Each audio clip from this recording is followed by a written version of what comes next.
Querido Víctor y queridos amigos de Fides, es para mí siempre un honor poder dirigirme a vosotros y hacerlo ahora en este último congreso de Fides antes de las elecciones que afrontaréis este año y en las que estoy convencido de que saldréis otra vez victoriosos. Víktor Orbán es un gran patriota, un gran amigo al que admiro y que ha puesto a Hungría en el centro del mundo. Ha demostrado que hay una alternativa al globalismo y al wokismo, que hay una Europa de las naciones viva, con un legado, unas tradiciones y un derecho que ningún organismo supranacional dirigido por élites no democráticas puede suplantar. Estas elecciones no son solo sobre Orbán y Fidesz, tratan sobre la propia soberanía de Hungría para mantener unas fronteras seguras, su identidad nacional e incluso su propia fiscalidad. Me atrevo a decir que tratan sobre la verdadera esencia de Europa, de la Europa de naciones libres y soberanas. Hungría tiene en Fidesz el mejor guardián de su soberanía y de su futuro.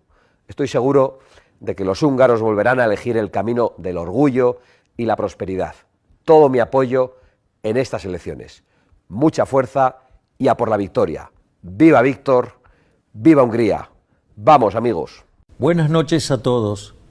Quisiera saludar y felicitar a mi amigo Víktor Orbán por hacer de Hungría un bastión de los valores occidentales en una Europa cada vez más sumida en la oscuridad. Argentina y Hungría son dos naciones espiritualmente hermanadas, porque solo un país que conoce el liberticidio causado por el socialismo es capaz de defender la libertad hasta su último aliento. Las naciones libres tenemos que estar más unidas que nunca contra el comunismo y sus seguidores, que siguen siendo una amenaza para todo Occidente. Por eso apoyo fervientemente al primer ministro Orbán y al partido Fidesz en la titánica batalla que están dando en Hungría para sostener el legado de Occidente. Les deseo un buen comienzo de año y muchos éxitos en las próximas elecciones.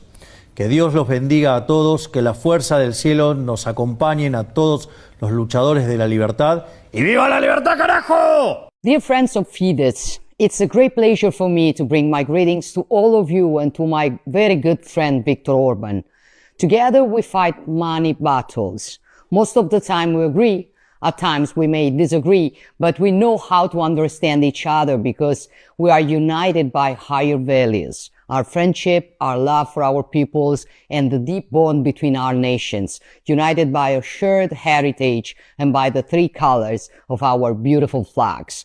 Together we stand for a Europe that respects national sovereignty, is proud of its cultural and religious roots and its identity, strong in protecting its borders and its security, courageous in supporting families as the fundamental cell of our societies, and pragmatic in defending our producers from bureaucratic overregulation and ideological green follies. Across our continent, these values are prevailing, and I sincerely hope, dear Viktor and dear friends, that they will continue to prevail in Hungary.